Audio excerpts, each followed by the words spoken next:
Hey kids, I'm Davey Wavy, creator of the gay erotic website Himeros.tv, and today I am joined by sex coach Finn Deerhart and my best friend Matthew Thomas. And today we're talking about the intersection of fun, play, laughter, and then sex and porn. So let's get started. That was unfair. That was really unfair. No one knows what the hell we're talking about. We're talking about play. I'm playing with myself right now. They can see you, can't they? Oh yeah, they can. I guess I'm not. Some people are just listening to the podcast. They don't know. They don't know what's going on. He's talking meta. Himeros Live is sponsored by Himeros.tv. Himeros.tv is like porn, but better. Take what you love about porn, your favorite models, hot sex, explicit fucking, cum shots, and then add in authenticity, vulnerability, real passion, connection, and videos that embody tools and techniques to help you have better sex, increased pleasure, and more intimacy. Be part of the gay porn revolution and get 20% off your membership at himeros.tv/pod. And though, what the fuck did I write in this thing? And though I never want to put a price on pleasure, it's as little as 40 cents per day. So join us and support the work at himeros.tv/pod. Oh, okay. Is that painful? It's just so painful. It's so painful. Hey, boys. How are you? Hey. Good. Hey. How are you? Are you going through it? No, I'm good. I'm great. It's funny. You were just like, you said something about like your favorite porn star, and I just realized I don't have one. Do you guys have one? I don't. Me. Yeah.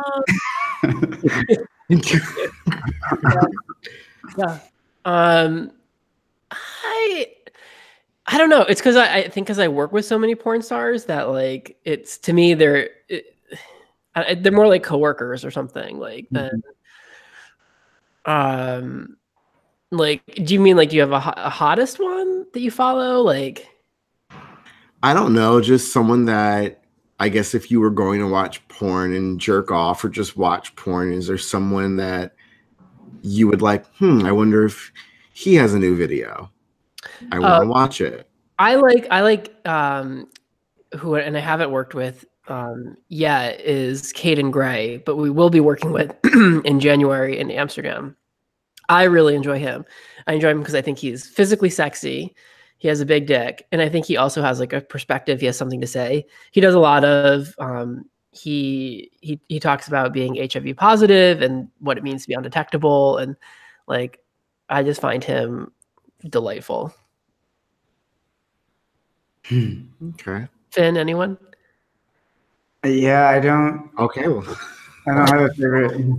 What's up with us this week, guys? No, I enjoy, honestly, I enjoy making videos, trying to like scandalize my partner with videos, that kind of stuff. Of yourself? Yeah.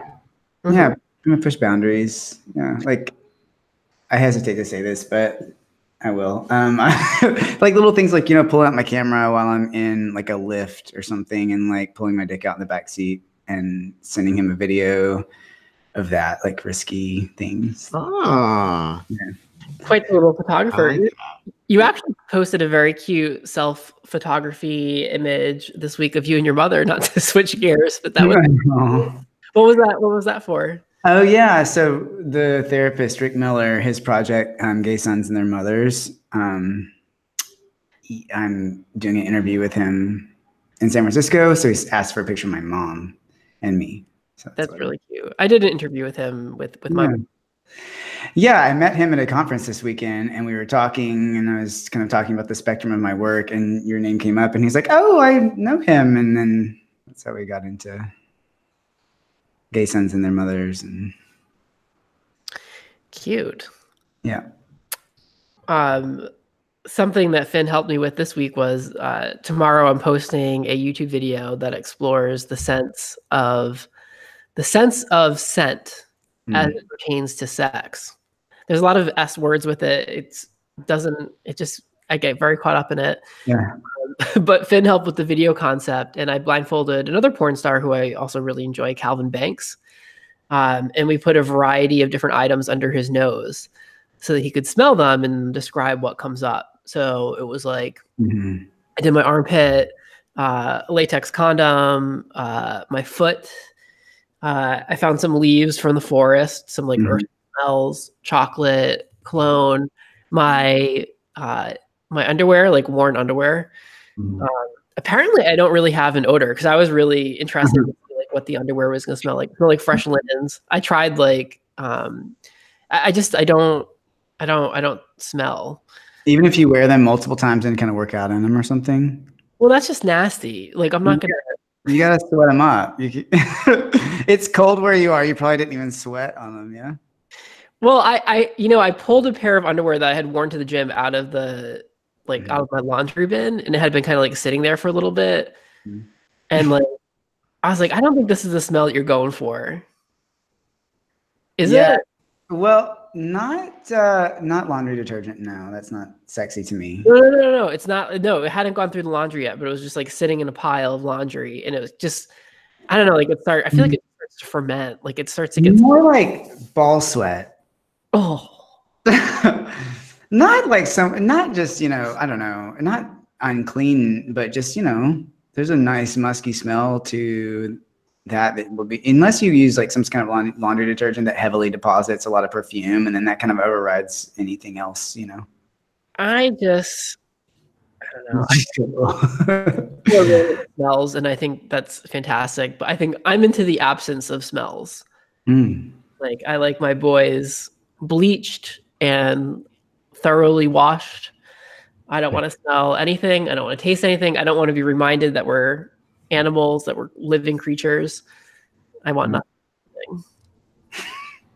That's like, what though? That is, smell is the scent. I mean, scent is the sense that really connects us to the animal kingdom really heavily. Our pheromones react without our willingness to different people, and it's undetectable sometimes in like their actual smell, but it's something that just really galvanizes us. So, if you don't like their smell, you don't want to hook up with them. Well, you would love Calvin because he's that boy smells. He has a really strong odor. He used to be a stripper, and guys would pay him so that they could smell him. And he doesn't wear deodorant. That's like my hell. That's I don't know. Like I can I don't want to come across as like prude because I'm nasty. Like I'm a pig. Like I will eat your cum. Like you can piss on me. I'll eat your ass. I'll suck your toes. But just don't be odoriferous. That's the line that I don't want to cross. So, or even if you're like hooking up with a guy and his clothes are like really smelly. Yeah. I think there's a difference between, and the bacterial, it's on a spectrum really, right? Because some people really like that. There's parties in San Francisco, like stank parties, and it's just on a spectrum. And for me, as long as it's not like, dirty, that's where I kind of feel. Did we lose Matthew? Yeah, we lose too much. He was like, you know what? I'm out of here. He said he was having connection difficulties, so we'll see if he pops back in.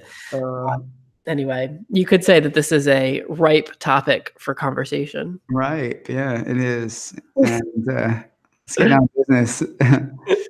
So, the other thing is, I'm heading to Provincetown tomorrow. I don't know if you listened to the episode that I did with my friend Chad.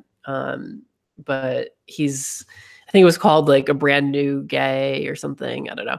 But he's celebrating his 21st birthday. So we're going out there, and we're also filming a video about cruising to coincide with our flagship Himeros.tv video release that's happening on December 3rd called The Road Traveled, featuring concept written by yours truly, Finn Earhart.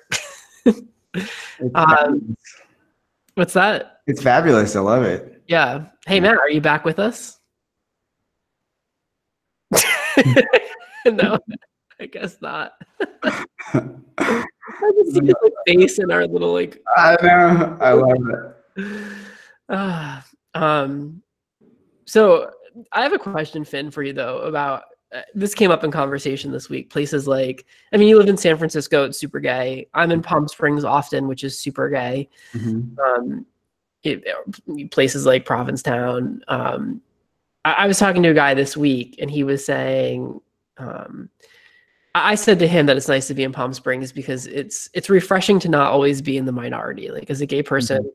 you're usually like, you know, part of the like 3 or 4%. Mm-hmm. And in Palm Springs, you know, you're like 50% of the population.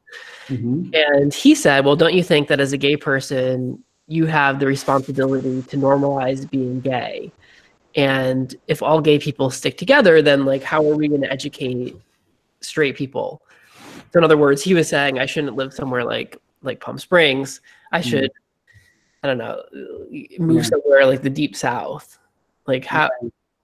You know, you want my response to that? What your response to that? I mean, that might be easy to say for your friend, depending on where he is in his process. But I think to say something like that as a broad generalization about all people would be remiss to, you know, acknowledge the fear that people have and like the trauma that people have. And, you know, a lot of people, I personally don't even feel safe always in some of those places. You know, I'm from Texas, and Austin, Texas is super gay, and that's where I'm from. But even there, sometimes I have fear, you know. So I don't know if it's just a mental thing. When I'm in San Francisco, it's not like it's insulated from any kind of crime. But yeah, I think people are just kind of where they're at in their process of fear and coming out, and we should be respectful of everybody's, you know.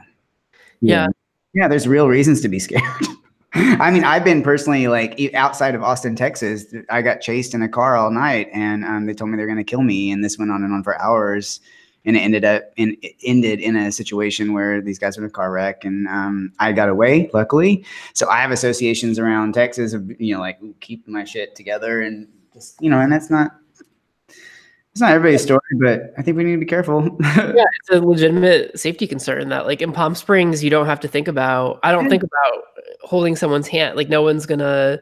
If anyone ever said anything, like, they would be run out of the town with like torture, right? With rainbow flags. Yeah, I think. Yeah, are you with us? I am now. I was having some technical difficulties. I don't know what's up with the connection, but I think I've worked it out. We got a new backdrop too. Exactly, you know. We were just talking about neighborhoods, and a conversation I had with a friend who was saying, like, he's like, you shouldn't live somewhere like Palm Springs because you need to normalize being gay, and if everyone's stuck together, then how are you going to show the rest of the world? Yeah. I don't know. I'm just like, I'm tired. Like, I went to 8 years of Catholic school. Like, I did my work. I just want to enjoy my life, and like, what is it the responsibility of every single gay person to just get up and move to Arkansas so we can change hearts and minds? Well, there's also multiple points here because you are doing your part. We're all doing our part. We're sharing, we're talking, we're communicating all kinds of stuff. We're helping people. And congrats on your friend's bravery if he's doing that. You know, that's awesome. No, he lives in fucking Boston. He's not doing well. And you're right. No, it's 2018. Like, we don't have to move to fucking Tennessee to change people's hearts and minds. Like, you can record videos and podcasts like we're doing right now and be in people's homes. Yeah. Without even leaving your fucking desk. You know, and if you do feel like you can do that, I had a teacher that told me, you know, holding your boyfriend's hand walking down the street's a political act, and holding that. And I love that because it's true, you know? Yeah. You know, I know, like, this is not like what we're talking about, but it just made me think of something. How do you want to hold hands in public? Did you just say it, or did it cut out again? It totally cut out. I have no idea what you said. Like, oh, poor Matt. Never mind. Moving on. We'll just get like little like robotic like here and there. It was like dub on the podcast, like dub in comments.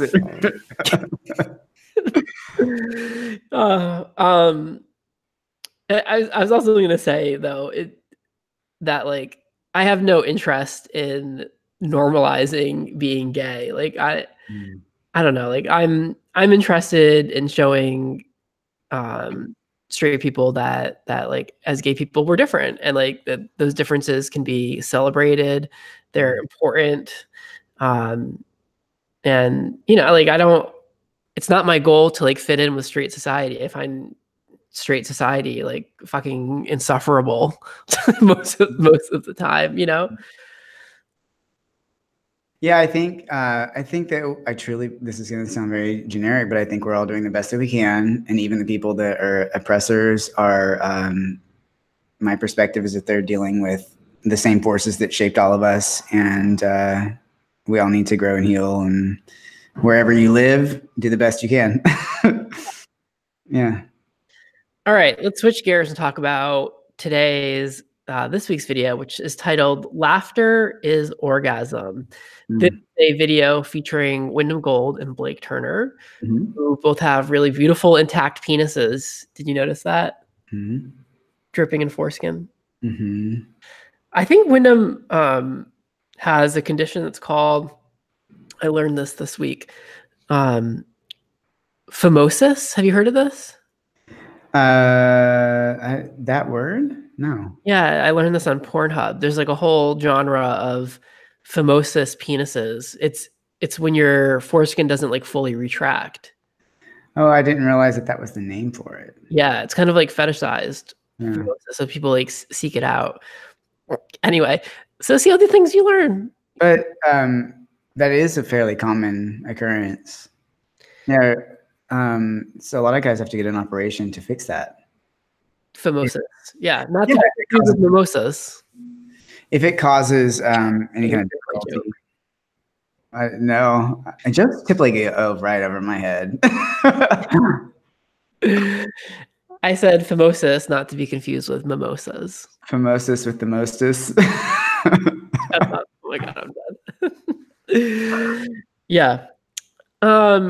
So in the video, the guys call each other. It opens with the guys calling each other ridiculous names. Yeah, I love that part. Trying to make each other laugh, and then they role play and like dress up with like hats and wigs and necklaces, and I mean it's all pretty ridiculous. But the idea is to invite some humor and lightness back into sex.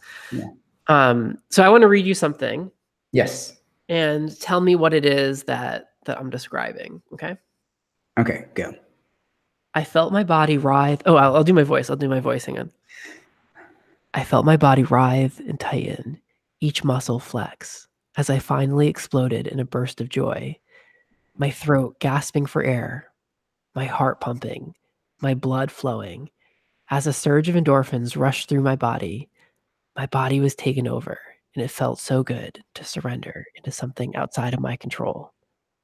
And then the stillness washed over me as my muscles released and relaxed. Okay, what am I describing there?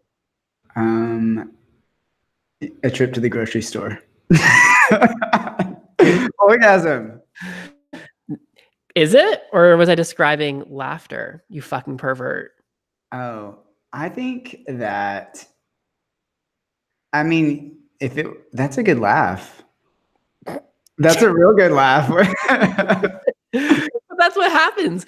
I mean, obviously I embellished it a little bit for the sake of this podcast, but like the point being that from a physiological standpoint, I don't know if physiological is the right word. Look, people, like I'm not a fucking doctor, but laughter and orgasm are very similar. Similar physiological experiences is the right word. Yes. Okay. Physiological experience. So I actually have a pillow in my house that says laughter is a form of orgasm, like a little needlepoint pillow. Mm-hmm. It's very cute. Mm-hmm. I also heard a quote recently that they said, let me see, I wrote it down. Laughter is the orgasm of the soul. And I was like, I think orgasms are the orgasm of the soul. Yeah. But whatever, like I get what you're saying. Yeah, that teases it away a little bit. Yeah. Do you ever, The unity of everything. Go ahead. do you ever have the sensation of laughing after you come? I have before, yeah. Okay. Yeah. Like when you're having a hookup, like don't you generally find like after you ejaculate an orgasm, you laugh, right? You can, yeah. I've cried after an orgasm. You just like discharge energy in all kinds of ways. Girl, have you ever cried after an orgasm when you hooked up with someone? I've cried after orgasms before, yeah, because I had so much pleasure, or it was like so intense for me emotionally for some reason. Not like crying, like weeping, but like from pain, but from like release of energy, you know. But that's with your boyfriend. That's not with like a grinder hookup. No, I don't think When you're like sucking a dick at a glory hole, you start crying after. No, but I have. I'm not. I can't remember all the. My boyfriend, I've had like tears. I mean, because I've also been sexual with men before that weren't my boyfriends, but that I had like a deeper layer going on with them. Like either I was in kind of a sex magic type situation with them or something that, you know, there was more space for my feelings. Okay. Yeah. I would say that most of the time that I ejaculate, my orgasm melts into laughter. Like it kind of just like yeah. I just assumed that was a universal experience, but that's awesome. I mean, I think we all discharge energy in different ways.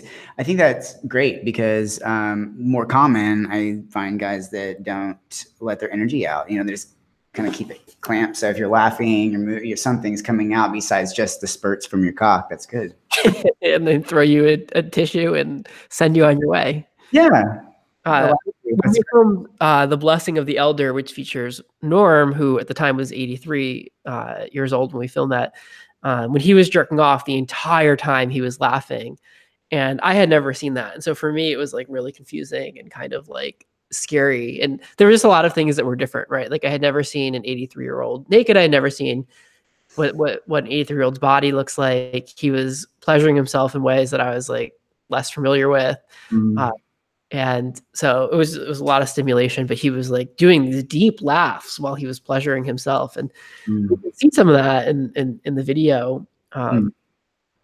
But I guess my question is like, if laughter and orgasm are so deeply linked, like if that's the assumption that we're going to accept, then why is almost every single fucking gay porn so goddamn serious? Like they're so serious. Yeah, I think it's a good question.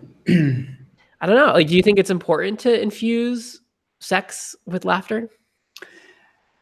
I think here's what I think. I think that girl. I think that we need to authentically express what's in isn't communicating what's inside of us, then what good is it? So if that's, you know, a release of energy, if it's, I mean, laughter, that means you're relaxed, you know? So yeah, you raised a good point. You know, they're serious in these videos. So that, you know, that question's like, well, where are these guys at emotionally? Are they there?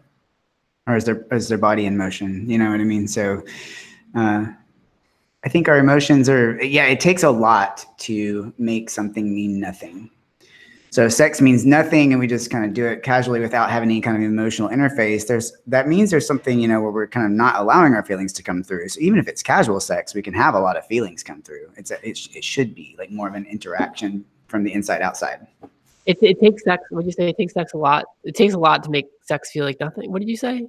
Yeah, it makes, when people say, oh, it means nothing to me, or this, you know, this act or this person means nothing to me. Well, it takes actual emotional energy to make something that stimulates us with pleasure and you know, connection mean nothing to us. Is this an Esther quote?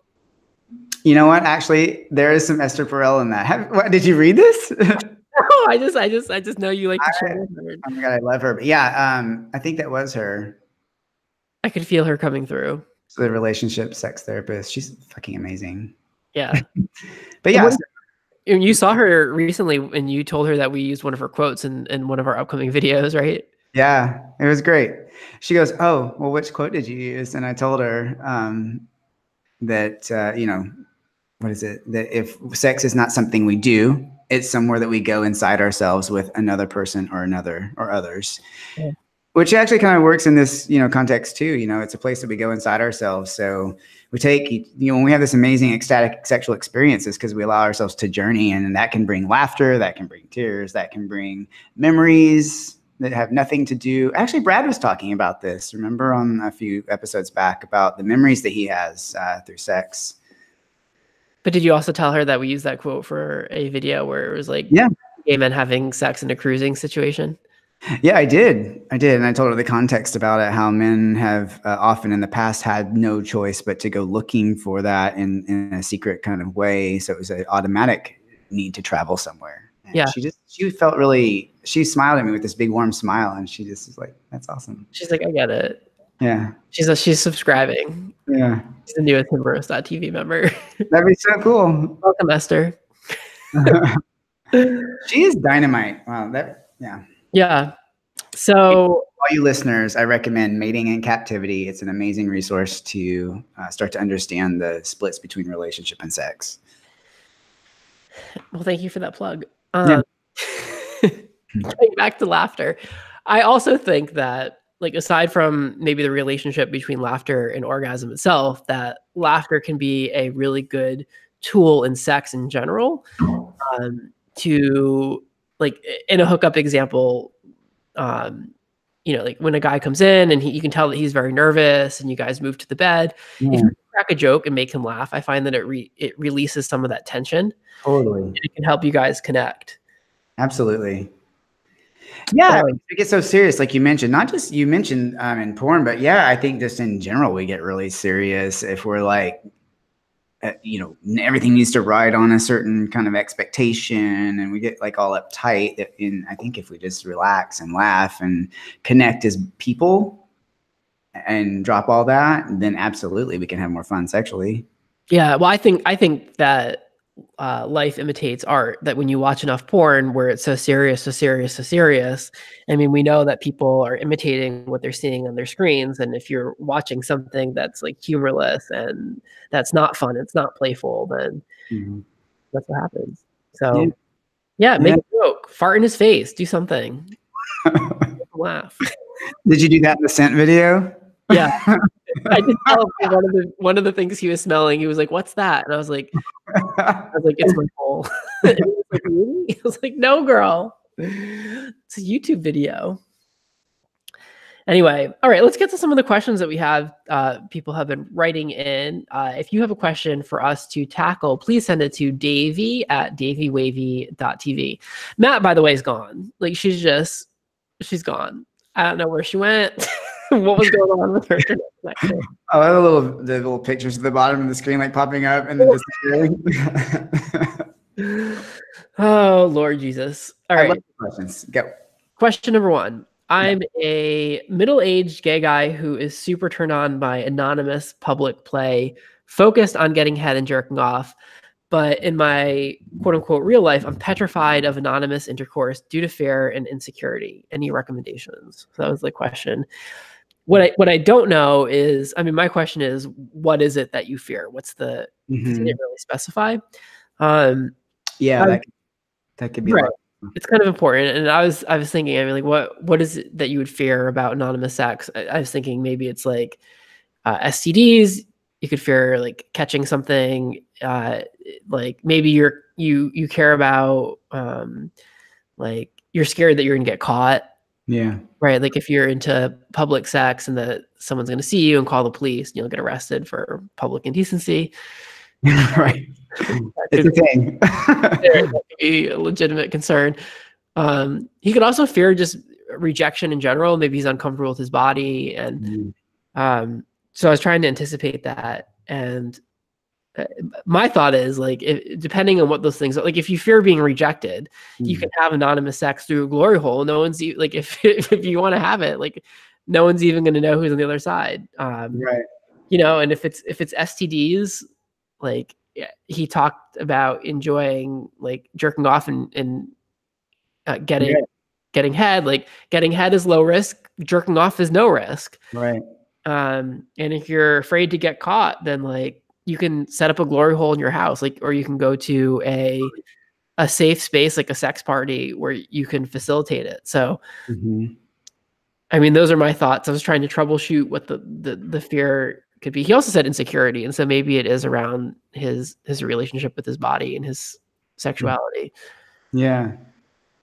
Yeah, I think that's a good answer, what you said. I think it's hard to know exactly what it is. I do think it's good, worth pointing out that in the fantasy of it all, maybe it's also important to know what it is about that fantasy that really turns you on. You just kind of break it down emotionally, because there could be some keys in there too for you, keys to the actual insecurities that you're having. So in the absence of us really knowing what that is, I would really study that fantasy and fun and whack off to it and think about what is it about this that makes me really hot. And then you can kind of maybe get a glimpse into what's the inhibition.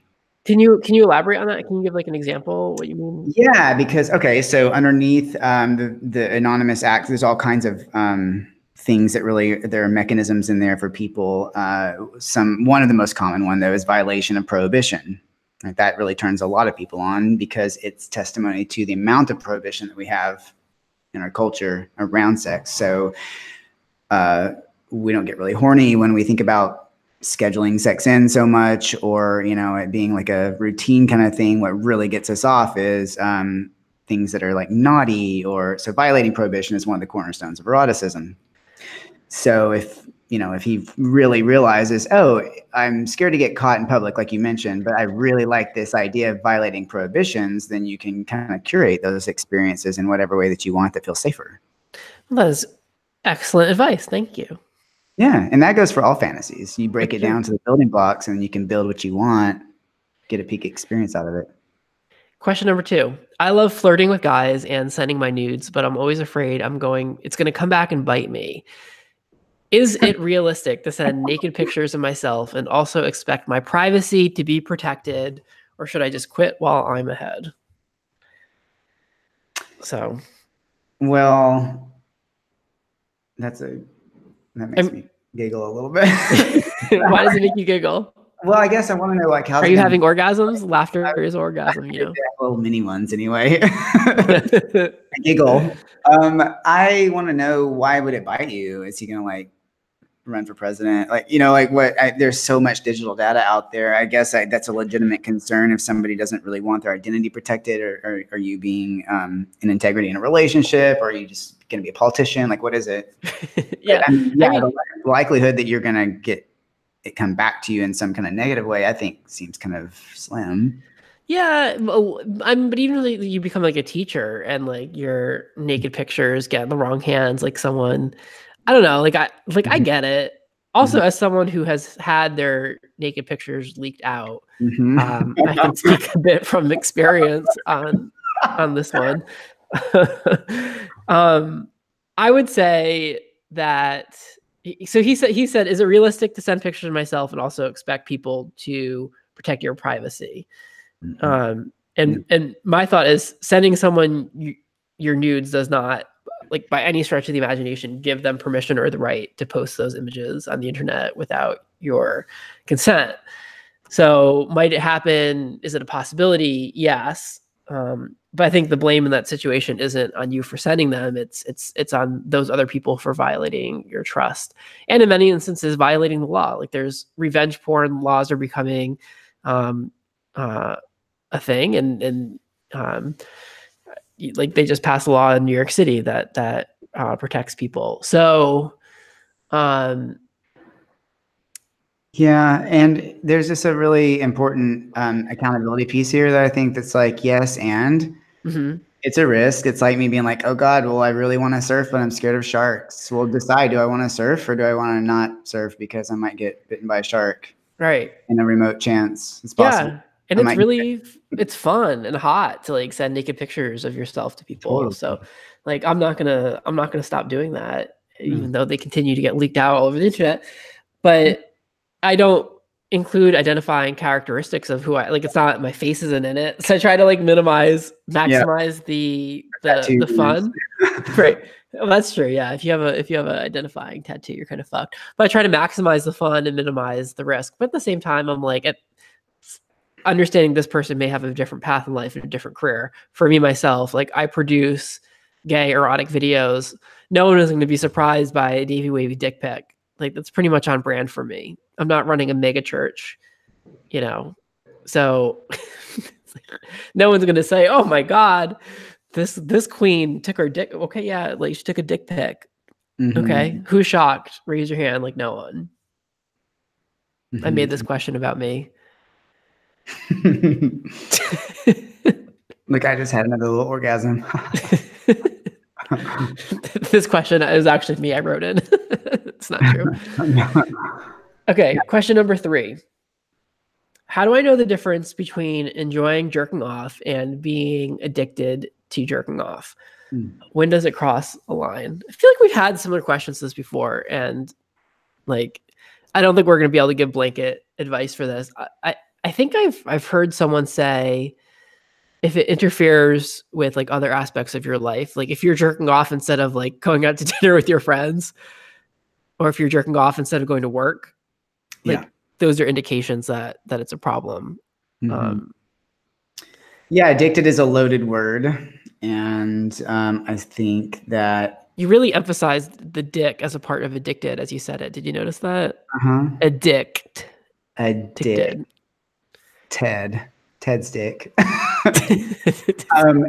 Yeah, like you said, if it's causing you to be late for work and your boss is upset at you, it's like I look at it like cost benefit. Sometimes I really need to get a lot of work done and I choose to self-pleasure instead. And then it's like, well, is that interfering? Well, maybe not. Some days it's like, no, I really need to spend time with myself. I need to slow down. And then there's other times where it's like more of an exit strategy on my life where it's like, there's a conversation I'm supposed to be having with somebody and I know that, but I'm doing this instead. Or I don't know, that's just some general thing off the top of my head. So cost benefit. I did some research into this a few years ago. I forgot what it was. I had a surgery that after I got the surgery, the doctor said to me, by the way, you can't have sex for, I want to say he said a month. And I was like, what? Like, why? Like, you never mentioned that. And he was like, oh yeah, like, it's just a month. And I was like, okay, but wait, does it also mean I can go a month without having sex, but I can't go a month without jerking off. And so I said, well, when you mean sex, like, do you mean like self-pleasure? And he's like, oh yeah, you can't self-pleasure yourself for 4 weeks. And I am like, I was so irritated that he hadn't mentioned that like beforehand. Not that I wouldn't have gone through with surgery, but like that to me is like a really important consideration. Like I can't jerk off for 4 weeks. I've never not jerked off for 4 weeks in my entire life, like except for I guess the first 13 years of my life where I didn't know how to do it. And I was wondering if I was only having such a big reaction to it because I like jerk off a lot more than most people. And I did some research and like I don't know where this data comes from, but there was like statistic. I was like 20% of men like don't even jerk off. Like they don't ever do it. And like a lot of guys only do it like once every 7 days or once every 10 days.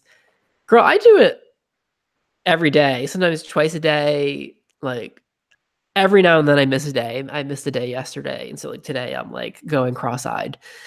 Like I won't be able to sleep tonight until I jerk off. So again, this question comes from me. I said this question.